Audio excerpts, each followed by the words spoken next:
بسم اللہ الرحمن الرحیم۔ السلام علیکم۔ ابو عبداللہ کی طرح ارکان سلطنت کی آنکھوں سے بھی شراب کا خمار اتر چکا تھا۔ سب پھٹی پھٹی آنکھوں سے ایک دوسرے کی طرف دیکھ رہے تھے۔ الحمرا کے در و دیوار پر مایوسی کی گھٹائیں چھا رہی تھیں۔ ابو عبداللہ نے فرڈینینڈ کے ایلچی کی طرف دیکھا اور نحیف آواز میں کہا، 2 دن تک شہنشاہ فرڈینینڈ کو ہماری طرف سے جواب مل جائے گا۔ ابو عبداللہ کا نیا وزیر اعظم طریف بن مالک بربری قبائل کا سب سے بڑا سردار تھا۔ اس نے اٹھ کر جواب دیا، فرڈینینڈ کو یقیناً ہمارے متعلق کوئی غلط فہمی ہوئی ہے اور ہمیں یقین ہے کہ غلط فہمی دور ہو جائے گی۔ اگر آپ کا مشورہ ہو تو میں خود اس کے پاس جانے کے لیے تیار ہوں۔ دوسرے سردار نے اٹھ کر کہا، فرڈینینڈ نے ہمارے لیے صرف 2 ہی راستے چھوڑے ہیں، ایک یہ کہ ہم اس کے حکم کی تعمیل کریں اور اپنے گھروں میں ان وحشیوں کا استقبال کرنے کے لیے تیار ہو جائیں جن کا اولین مقصد ہماری بہو بیٹیوں کی بے حرمتی کرنا ہے، دوسرا یہ کہ ہم ایک باعزت موت کے لیے تیار ہو جائیں۔ ایک اور سردار نے اٹھ کر کہا، جنگ ہمارے لیے موت کے مترادف ہے۔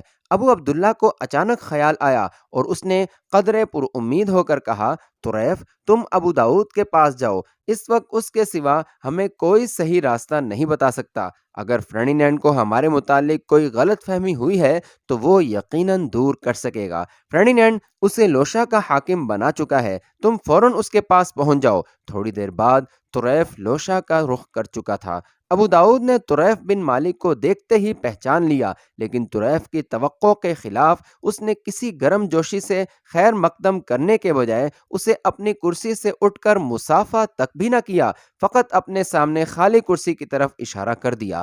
طریف نے کرسی پر بیٹھ کر جھجکتے ہوئے کہا، مجھے ابو عبداللہ نے آپ کے پاس بھیجا ہے۔ ابو داؤد نے جواب دیا، مجھے معلوم ہے آپ مجھ سے مشورہ لینے آئے ہیں، تو آپ کو معلوم ہے کہ فرڈینینڈ نے ہمارے ساتھ عہد شکنی کی ہے۔ یہ سن کر ابو داؤد نے جواب دیا، میں ایک گورنر کی حیثیت میں اپنے بادشاہ کے خلاف کوئی بات سننے کے لیے تیار نہیں، اور میں ابو عبداللہ کو بھی یہ مشورہ نہیں دے سکتا کہ وہ اپنے شہنشاہ کے حکم کی سرتابی کرے۔ طریف کہنے لگا، لیکن میں یہ سمجھ کر آیا ہوں کہ آپ ایک مسلمان ہیں، آپ غرناطہ کے خیر خواہ ہیں اور لوشا کے گورنر ہونے کی حیثیت میں بھی آپ غرناطہ کی حکومت کے ایک رکن ہیں۔ یہ شہر ہمارا ہے، میں آپ سے پوچھنے آیا ہوں کہ ہمیں کیا کرنا چاہیے۔ ابو داؤد نے جواب دیا، طاقتور کے سامنے کمزور کی اطاعت ہمیشہ غیر مشروط ہوتی ہے۔ ابو عبداللہ کو میرا یہی مشورہ ہے کہ وہ اپنے آپ کو فرڈینینڈ کے رحم و کرم پر چھوڑ دے، لیکن آپ نے میرے سامنے ابو عبداللہ کو کئی بار یقین دلایا تھا کہ فرڈینینڈ ہمارے ساتھ دھوکہ نہیں کرے گا، وہ ہمارا خیر خواہ ہے، اسے اپنی سلطنت وسیع کرنے کا لالچ نہیں، وہ الزغل کو شکست دینے کے بعد غرناطہ کی تمام سلطنت ابو عبداللہ کے حوالے کر دے گا۔ اب وہ وعدے کیا ہوئے؟ افسوس، آپ لوشا کی گورنری کے شوق میں یہ بھول گئے کہ آپ مسلمان قوم کے ایک فرد ہیں، اور اگر غرناطہ میں عیسائی فوجیں داخل ہو گئیں تو ہمارا انجام مالکا کے لوگوں سے بھی برا ہوگا۔ ابو داؤد نے پھر اسی لاپرواہی سے جواب دیا کہ میں نے ابو عبداللہ اور فرڈینینڈ کے درمیان ایک ایلچی کے فرائض انجام دیے تھے۔ نہیں، آپ نے ابو عبداللہ کو فرڈینینڈ کے جھوٹے وعدوں پر اعتماد کرنے کی ترغیب دی تھی۔ ابو داؤد نے یہ سن کر جواب دیا، کیا ابو عبداللہ کی طرح میں بھی غلطی نہیں کر سکتا؟ کیا اس وقت آپ سب میرے ہم نوا نہ تھے؟ اگر آپ تباہی سے بچنا چاہتے ہیں تو کیا ضروری نہیں کہ ابو عبداللہ کی جگہ کوئی زیادہ دور اندیش آدمی اہل غرناطہ کی قیادت سنبھال لیں؟ نصرانیوں کے انتقام سے بچنے کا واحد طریقہ یہ ہے کہ آپ کا کوئی رہنما انہیں غرناطہ کے لوگوں کی طرف سے کامل وفاداری کا یقین دلائے۔ طریف نے کہا، اگر آپ کو غرناطہ کے لوگ رہنمائی کے لیے بلائیں تو آپ اس خدمت کے لیے تیار ہوں گے؟ جب میں یہ محسوس کروں گا کہ میں ان کی کوئی خدمت کر سکتا ہوں تو میں بن بلائے بھی چلا آؤں گا۔ طریف کہنے لگا، لیکن میں نے سنا ہے کہ آپ کے زیر سایہ لوشا کے مسلمان بھی اپنے آپ کو زندگی کے بجائے موت سے زیادہ قریب محسوس کرتے ہیں۔ ابو داؤد کہنے لگا، اس کی وجہ بھی یہی ہے کہ انہوں نے ابھی تک خلوص دل سے مجھے اپنا رہنما تسلیم نہیں کیا، اور میں پوری تسلی کے ساتھ ان کی طرف سے فرڈینینڈ کے ساتھ کوئی بات نہیں کر سکتا۔ طریف نے اٹھ کر کہا، تو اس کا مطلب یہ ہے کہ جب تک غرناطہ کے تمام شہروں کے مسلمان متفق ہو کر فرڈینینڈ کے کسی ادنا جاسوس کو اپنا قائد نہیں بنا لیتے، اس وقت تک ان کی نجات ممکن نہیں؟ طریف کی توقع کے خلاف ابو داؤد نے اطمینان سے جواب دیا، ایسے موقعوں پر جذباتی باتوں سے کچھ حاصل نہیں ہوتا۔ میں فرڈینینڈ کا جاسوس ہی صحیح، لیکن تم نے بھی اس کی خدمت میں کوئی دقیقہ فروگزاشت نہیں کیا۔ اپنے دل کو ٹٹول کر دیکھو، کیا تم یہ محسوس نہیں کرتے کہ تم ابو عبداللہ کی جگہ ہوتے تو اہل غرناطہ کے لیے بہتر ہوتا؟ نہیں، میں ابو عبداللہ کے ساتھ غداری نہیں کر سکتا۔ بہت اچھا، یوں ہی صحیح، لیکن اس وجہ سے یہ نہیں کہ آپ ابو عبداللہ کو غرناطہ کا بہترین رہنما سمجھتے ہیں، بلکہ اس کی وجہ یہ ہے کہ آپ وزیر اعظم کے منصب تک پہنچنے کے لیے ایسے آدمی کو سلطان بنانا ضروری سمجھتے تھے۔ اگر آپ کو یہ اطمینان ہوتا کہ آپ ابو الحسن اور الزغل جیسے حکمرانوں کی موجودگی میں بھی اس منصب تک پہنچ سکتے ہیں تو آپ ان کے ساتھ غداری نہ کرتے۔ اور اپنے دعویٰ کے ثبوت کے لیے میں صرف یہ کہنا کافی سمجھتا ہوں کہ موسیٰ جیسے آدمی کو آپ نے صرف اس لیے قتل کروایا کہ اس کی موجودگی میں آپ کا کسی معمولی عہدے تک پہنچنا بھی محال تھا، ورنہ یہ کون نہیں جانتا کہ وہ غرناطہ کا بہترین رہنما بن سکتا تھا۔ میرے دوست، ہم دونوں کے سامنے اپنے اپنے مقاصد تھے۔ تم اپنے مقاصد کی تکمیل کے لیے ابو عبداللہ کے اعلی کار بنے اور میں اپنے مقصد کی تکمیل کے لیے فرڈینینڈ کا اعلی کار بنا، اور اب بھی آپ کو اہل غرناطہ کی تباہی کا خطرہ نہیں، آپ کو صرف اس بات کا اندیشہ ہے کہ تخت چھن گیا تو آپ کی وزارت کی کرسی بھی چھن جائے گی۔ طریف نے کھسیانہ ہو کر کہا، تم شیطان ہو۔ ابو داؤد کے چہرے پر پہلی بار مسکراہٹ نمودار ہوئی۔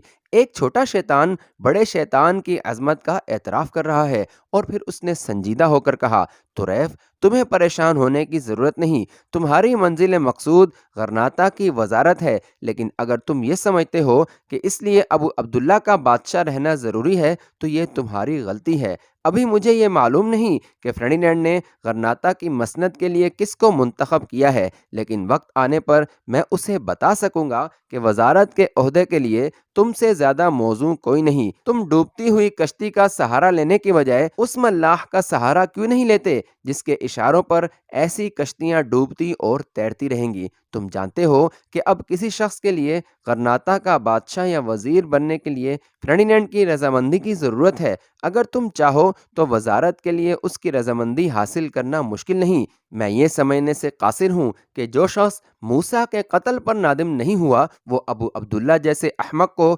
فرڈینینڈ کے حوالے کر دینے پر کیوں پشیمان ہوگا؟ طریف نے کہا، جب میں غدار تھا تو مجھے اس بات کا احساس نہ تھا کہ نصرانی اس قدر بدعہد اور سفاک ہیں۔ اب اگر آپ یہ سمجھتے ہیں کہ مالکا میں انہوں نے میری قوم کے ساتھ جو سلوک کیا ہے میں اسے فراموش کر سکتا ہوں تو یہ غلط ہے۔ تم پھر جذبات میں آ گئے۔ مالکا میں الزیغری اگر فوراً ہتھیار ڈال دیتا تو عیسائی مسلمانوں کے ساتھ یہ سلوک نہ کرتے۔ طریف نے کہا، اچھا اب میں جاتا ہوں۔ ابو داؤد نے اٹھ کر مصافحے کے لیے ہاتھ بڑھاتے ہوئے کہا، خدا حافظ۔ لیکن اچانک طریف کے دل میں کوئی خیال آیا اور اس کا ہاتھ ابو داؤد کے ہاتھ کی طرف بڑھتے بڑھتے رک گیا۔ اس نے کہا، نہیں، آج سے شاید ہمارے راستے مختلف ہوں۔ ابو داؤد نے اطمینان کے ساتھ اپنی کرسی پر بیٹھتے ہوئے کہا، تمہاری مرضی، لیکن میں جانتا ہوں کہ تم ایک لمبا چکر کاٹنے کے بعد مجھ سے آ ملو گے۔ اگر تم اپنے آپ کو دھوکہ نہیں دینا چاہتے تو تمہارے لیے ابو عبداللہ کے پاس جانے کے بجائے فرڈینینڈ کے پاس جانا زیادہ بہتر ہوگا۔ طریف دروازے کے قریب پہنچ کر رکا اور مڑ کر ایک ثانیے کے لیے ابو داؤد کی طرف دیکھنے کے بعد باہر نکل آیا۔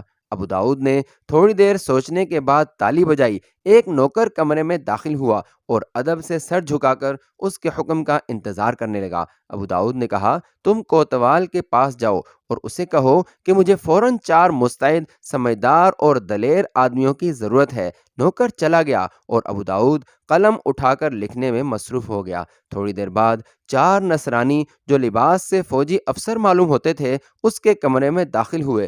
ابو داؤد اپنی تحریر پر نظر ثانی کرنے کے بعد ان کی طرف متوجہ ہوا۔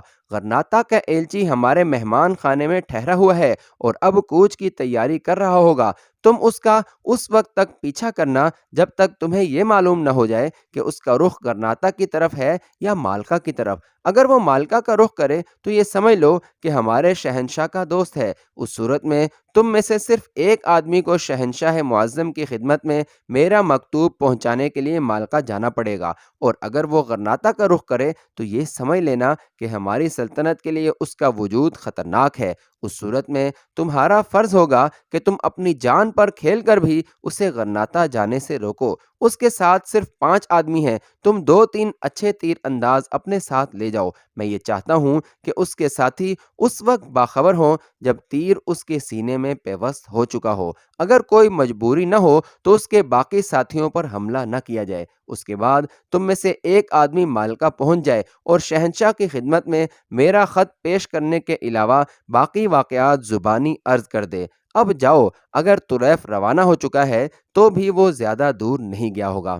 لوشا سے نکلنے کے بعد طریف نے کئی کوس تک اپنے ساتھیوں میں سے کسی کے ساتھ بات نہ کی۔ رات کے وقت اس نے راستے کی ایک چھوٹی سی سرائے میں قیام کیا۔ سرائے کا مالک ایک مراکشی مسلمان تھا۔ طریف نے گھوڑے سے اترتے ہی کہا، ہم سے زیادہ ہمارے گھوڑوں کو خوراک اور آرام کی ضرورت ہے، ہم پچھلے پہر یہاں سے روانہ ہو جائیں گے۔ سرائے کے مالک نے کہا، آپ معزز آدمی معلوم ہوتے ہیں، سرائے کے بہترین کمرے میں نصرانی فوج کے 2 افسر ٹھہرے ہوئے ہیں۔ اگر آپ کو اعتراض نہ ہو تو آپ کے لیے میں اپنے گھر کا ایک کمرہ خالی کرا سکتا ہوں، آپ کے نوکروں کو سرائے میں جگہ مل جائے گی۔ طریف نے جواب دیا، میں صرف آرام چاہتا ہوں۔ سرائے کے مالک نے کہا، مجھے یہ ڈر ہے کہ سرائے میں آپ آرام کی نیند نہیں سو سکیں گے۔ وہ فوجی تھوڑی دیر میں بستی کے ایک عیسائی کے گھر سے شراب پی کر آ جائیں گے اور رات بھر نہ خود سوئیں گے نہ کسی اور کو سونے دیں گے۔ میرے گھر اور اس سرائے کے درمیان صرف ایک دیوار حائل ہے، شور تو آپ کو وہاں بھی سنائی دے گا، لیکن وہ رات کے وقت شراب کے نشے میں آپ کا دروازہ نہیں توڑیں گے۔ طریف نے کہا، بہت اچھا، میں تمہارا مہمان ہوں۔ کھانا کھانے کے بعد طریف بستر پر لیٹنے کا ارادہ کر رہا تھا کہ اسے سرائے کی طرف سے شور سنائی دیا۔ غور سے سننے کے بعد اسے کسی عورت کی چیخیں سنائی دیں۔ اس نے سرائے کے مالک کو آواز دی۔ سرائے کا مالک برابر کے کمرے سے نکل کر اس کمرے میں داخل ہوا اور اس نے طریف کے سوال کا انتظار کیے بغیر کہا، معلوم ہوتا ہے کہ آج پھر وہ کوئی شکار پکڑ لائے ہیں۔ تمہارا مطلب ہے کہ وہ زبردستی لوگوں کی لڑکیاں اٹھا لاتے ہیں؟ سرائے کے مالک نے جواب دیا، ہاں، ایک فاتح قوم اپنے غلاموں سے اس قسم کے حقوق منوا لیا کرتی ہے اور وہ لوگ مزاحمت نہیں کرتے۔ اس بستی میں مسلمانوں کی آبادی بہت تھوڑی ہے اور ہر ایک اپنا گھر بچانے کی فکر میں دوسرے کا گھر جلتا دیکھ کر خاموش رہتا ہے۔ کیا ان کی غیرت جواب دے چکی ہے؟ سرائے کا مالک کہنے لگا، معلوم ہوتا ہے کہ آپ کسی اور ملک سے آئے ہیں۔ جس قوم کا سلطان بزدل ہو اور امراء غدار ہوں، اس کے لیے غیرت کے الفاظ کوئی معنی نہیں رکھتے۔ طریف نے اپنی تلوار اٹھاتے ہوئے کہا، میرے دوست، میں ایک مدت سے بھٹک رہا تھا، آج تم نے مجھے راستہ دکھا دیا ہے۔ طریف بھاگتا ہوا مکان سے باہر نکل کر سرائے میں داخل ہوا۔ عورت کی چیخیں اوپر کی منزل کے کمرے سے آ رہی تھیں۔ طریف کے ساتھی شش و پنج کی حالت میں برآمدے میں کھڑے تھے۔ بزدلو، کیا سوچتے ہو؟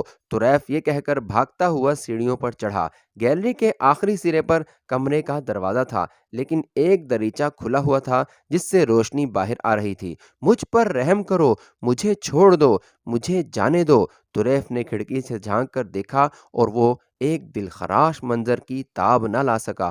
اس نے پوری قوت کے ساتھ دھکا دے کر دروازہ توڑ دیا۔ شراب کے نشے میں مدہوش سپاہی عورت کو چھوڑ کر اس کی طرف متوجہ ہوئے، لیکن پلک چھپکنے کی دیر میں طریف کی تلوار ایک کی گردن اڑانے کے بعد دوسرے کے پیٹ سے آر پار ہو چکی تھی۔ دہشت زدہ لڑکی ایک لمحے کے لیے بے حس و حرکت زمین پر پڑی رہی، پھر اس نے اپنے عریاں جسم کی طرف دیکھا اور اٹھ کر چیخیں مارتی ہوئی کمرے سے باہر نکل گئی۔ اتنی دیر میں طریف کے ساتھی تلواریں لے کر اوپر چڑھ رہے تھے۔ لڑکی نے انہیں دیکھتے ہی ایک جگر دوز چیخ کے ساتھ گیلری سے نیچے چھلانگ لگا دی۔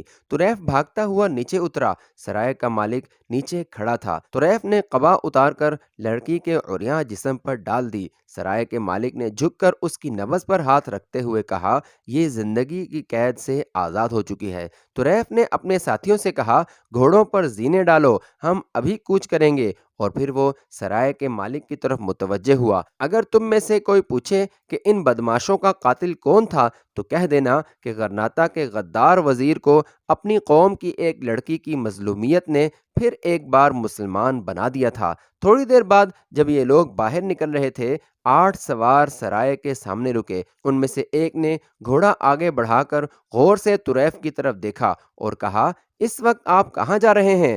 طریف نے ترش لہجے میں جواب دیا، تم کون ہو؟ ہم سپاہی ہیں، خیال تھا کہ رات یہاں قیام کریں گے، لیکن معلوم ہوتا ہے یہاں آپ کو جگہ نہیں ملی۔ بہت جگہ ہے اور ایک کمرہ تو ہم نے ابھی خالی کیا ہے۔ یہ کہہ کر طریف نے گھوڑے کو ایڑ لگا دی۔ تھوڑی دور جا کر طریف کے ایک ساتھی نے، جو دوسروں کی نسبت اس سے زیادہ بے تکلف تھا، اپنا گھوڑا اس کے قریب کرتے ہوئے کہا، کیا آپ اس واقعے کے بعد مالکہ جانا مناسب سمجھتے ہیں؟ تمہیں مالکہ جانے کے لیے کس نے کہا؟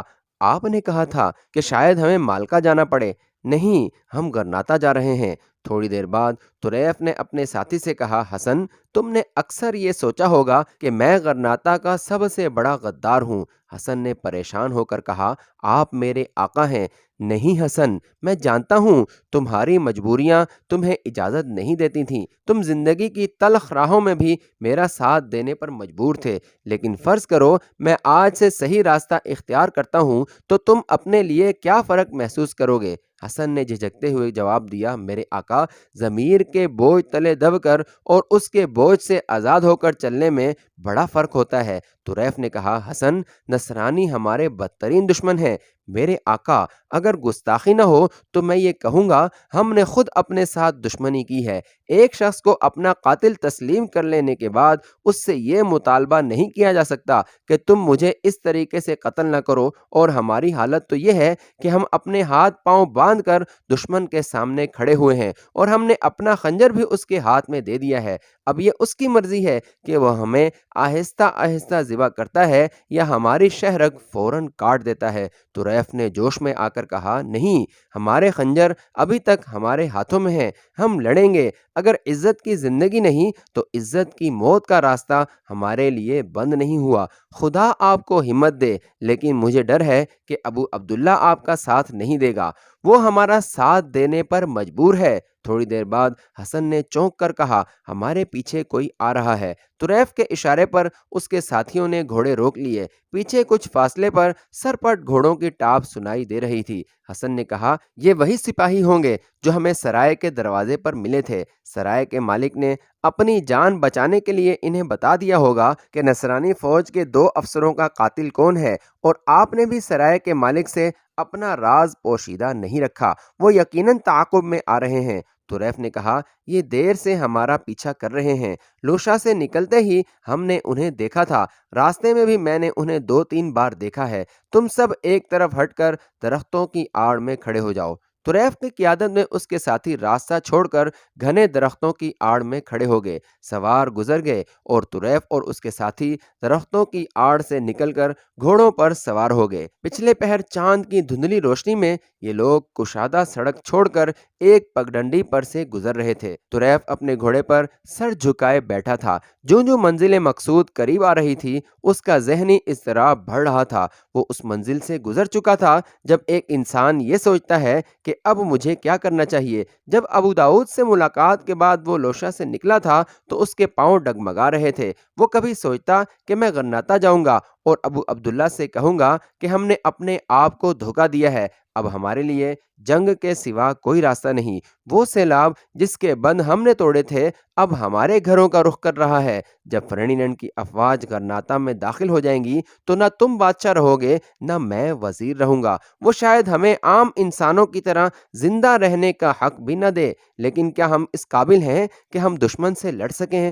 اس دشمن کے ساتھ جس کے لیے ہم نے اپنے مضبوط ترین قلعوں کے دروازے کھول دیے؟ وہ ہماری تمام کمزوریوں سے واقف ہے، اب ہم اسے دھمکی بھی نہیں دے سکتے۔ پھر وہ یہ سوچتا، کیا یہ ہو سکتا ہے کہ فرڈیننڈ اس قدر ذلیل ثابت ہو؟ اگر میں اس کے پاس جاؤں اور اسے یہ کہوں کہ ہم تمہارے لیے قوم کی نظروں میں ذلیل ہوئے، ہم نے تم پر اعتبار کیا اور تمہارے لیے ابو حسن اور الزغل سے لڑائی کی، اس لیے کیونکہ ہمیں یقین تھا کہ تمہارے سائے میں ہم امن کی زندگی بسر کریں گے، ہم نے اندلس میں امن کے لیے اپنی سلطنت کا بیشتر حصہ تمہارے حوالے کر دیا اور اب تم غرناطہ بھی ہم سے چھین لینا چاہتے ہو؟ تم اندلس کے شہنشاہ ہو، یہ عہد شکنی تمہاری شایان شان نہیں۔ دنیا کیا کہے گی؟ مورخ کیا لکھیں گے؟ کیا تم اس بات سے انکار کر سکتے ہو کہ اگر ہم تمہارا ساتھ نہ دیتے تو اندلس میں کوئی طاقت ایسی نہ تھی جو ابو الحسن کی فتوحات کے سیلاب کو روک سکتی تھی؟ اگر کسی نے تمہارے خلاف آواز اٹھائی تو ہم نے اس کا گلا گھونٹنے سے دریغ نہ کیا، اگر کس نے تم سے سرکشی کی تو ہم نے اسے ذبح کر کے تمہارے قدموں میں ڈال دیا۔ کیا ہماری خدمت کا یہی صلہ ہے کہ غرناطہ کے دروازے ان بھیڑیوں کے لیے کھول دیے جائیں جو مالکہ میں انسانیت کا دامن تار تار کر چکے ہیں؟ آخر ہم نے جرم کیا کیا ہے؟ نہیں نہیں، اب ان باتوں سے کوئی فائدہ نہ ہوگا۔ اب فرڈینینڈ کو ہماری ضرورت نہیں، اب اسے ابو الحسن اور الزغل سے کوئی خطرہ نہیں۔ اب اس کے لیے وہ قوم بے ضرر بن چکی ہے جس نے صدیوں تک اندلس کے میدانوں میں اپنے اقبال کے پرچم لہرائے ہیں۔ فرڈینینڈ نے تیروں کی بارش میں پتھروں کی آڑ لی تھی، اب اس کے خلاف لڑنے والوں کی کمانیں ٹوٹ چکی ہیں اور وہ ان پتھروں کی ضرورت محسوس نہیں کرتا۔ ابو عبداللہ، میں اور میرے تمام ساتھی وہ پتھر ہیں جن کے مورچے بنا کر فرڈینینڈ نے جنگ جیتی ہے۔ اب وہ ہماری ضرورت محسوس نہیں کرتا۔ پھر اس کے دل میں خیال آیا، لیکن ابو داؤد بھی تو ہماری طرح اس کے مورچے کا پتھر تھا اور اس نے اسے لوشا کا گورنر بنا دیا۔ طریف نے خود ہی اس سوال کا جواب دیا، نہیں، وہ اسے ابھی تک کارآمد سمجھتا ہے۔ فرڈینینڈ اپنے ہار ماننے والے دشمن کو موت کے گھاٹ اتارنا چاہتا ہے اور ابو داؤد پتھر کی حیثیت میں بھی اس کی تلوار تیز کرنے کے کام آ سکتا ہے۔ فرڈینینڈ چاہتا ہے کہ اس کے دشمن کی رگوں میں زندگی کے خون کا ایک قطرہ بھی باقی نہ رہے، اور ابو داؤد اسے بتا سکتا ہے کہ اسے کون سی رگ کاٹنی چاہیے۔ شاید وہ دن بھی آ جائے جب فرڈینینڈ یہ محسوس کرے کہ اب ہماری طرح اسے اس کی بھی ضرورت نہیں رہی، لیکن ابھی اسے اس کی ضرورت ہے۔ ابو داؤد نے مجھے یقین دلایا ہے کہ میں ابو عبداللہ کے ساتھ غداری کر کے فرڈینینڈ کو خوش کر سکتا ہوں، لیکن یہ دھوکہ ہے۔ کیا یہ ممکن نہیں کہ فرڈینینڈ نے ابو عبداللہ کے خلاف جو فیصلہ کیا ہے اس میں ابو داؤد کا مشورہ شامل ہو؟ اور اگر ابو داؤد ابو عبداللہ کو فریب دے سکتا ہے تو کیا وہ مجھے فریب نہیں دے گا؟ میں مالقہ نہیں جاؤں گا، میں غرناطہ جاؤں گا۔